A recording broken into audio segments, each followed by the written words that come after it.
राजे जमतात का ऑफिस मध्ये फटकावी येऊन कमिशनर साहेब तुम्हाला बोलतोय ऑफिस मध्ये फटकावी।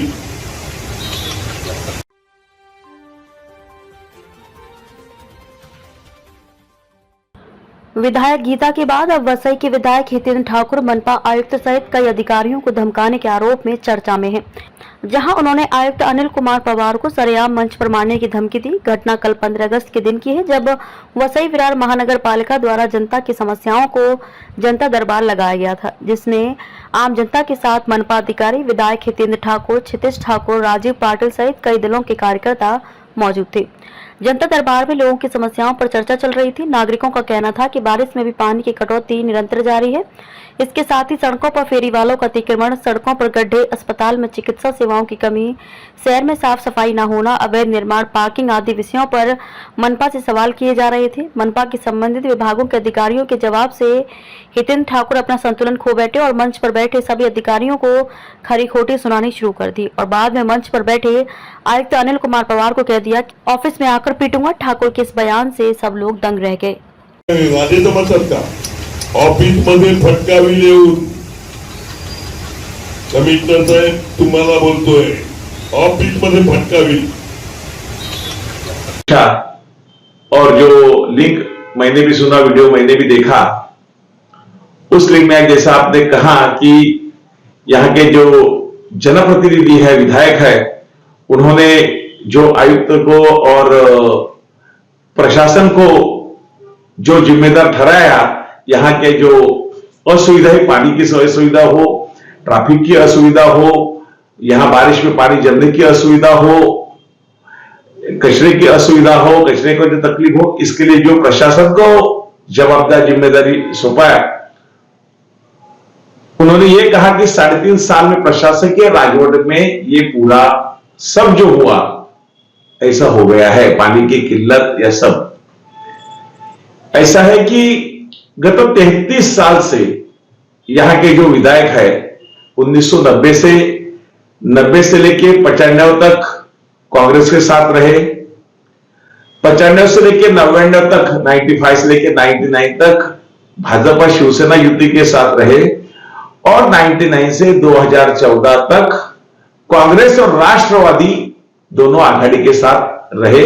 उसके बाद फिर 2014 से 2019 तक भाजपा शिवसेना युति के साथ, 2019 से 2.5 साल तक महाविकास आघाड़ी के साथ और उसके बाद हमारे शिंदे साहब और देवेंद्र जी के सरकार आने के बाद फिर महायुति के भाजपा शिवसेना युति के साथ। उसके पहले 2009 में उनके एक सांसद चुन के आए थे, 2009 से 2014 तक, उस टाइम यूपी के साथ भी थे।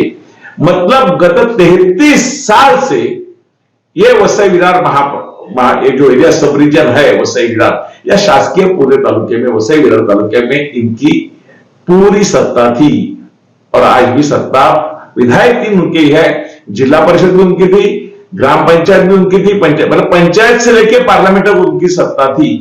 उस टाइम हमने बहुत बार सुना है कि उनको मंत्री पद मिलता था, लेकिन मंत्री पद उन्होंने नाकारा, उसको नहीं बोला कि हमको पानी चाहिए, ऐसा लोगों ने बता देते, ऐसा बताया है।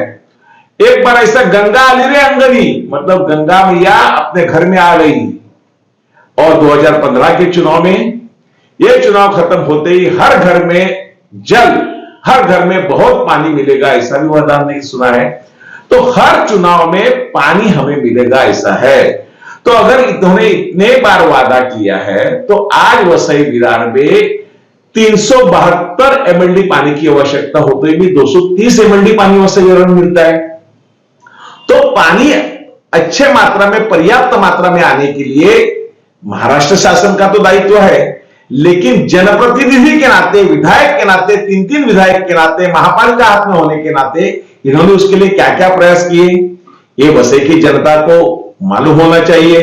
अगर 3 साल में आपने अच्छा किया हुआ काम अगर महापालिका खराब करती है, ऐसा आपको लगता है, आज के आपसे जो रवैये से हमें लोगों को यह मालूम पड़ा कि आपने पूरा ब्लेम महापालिका प्रशासन के ऊपर दिया, तो आपने 30 साल क्या किया? 30 साल तो आपकी सत्ता थी, 2009 से लेके 2023 तक प्रशासन अभी 3 साल में आया, तो 10 साल 2 टर्म आपकी सत्ता, महापौर थे, उप महापौर थे, स्थायी समिति थी, पूरी 90% जनप्रतिनिधि आपके थे।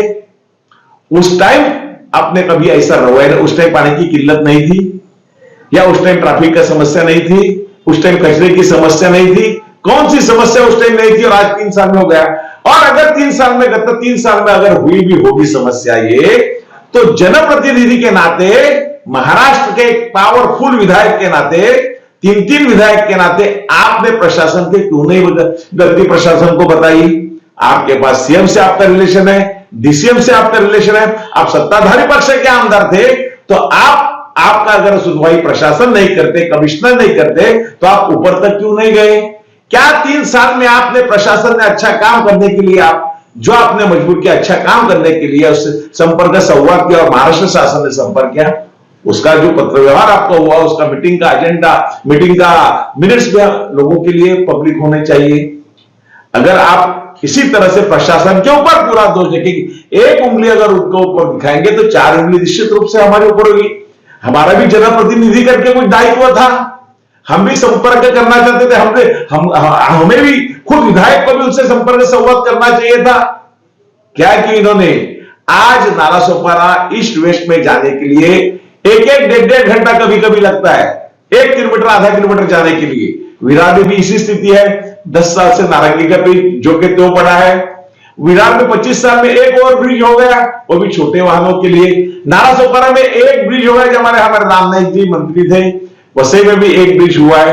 आज 3-4 ब्रिज की आवश्यकता है, फ्लाईओवर की आवश्यकता है, अलकापुरी नालासोपारा ईस्ट वेस्ट में जोड़ने के लिए। श्रीपस्ता में, वसई में, वसई और नायगांव के बीच में एक और चाहिए, और विरार में जो नारंगी का वो जल्दी से जल्दी होना चाहिए। ऐसे 4 फ्लाईओवर की आवश्यकता है।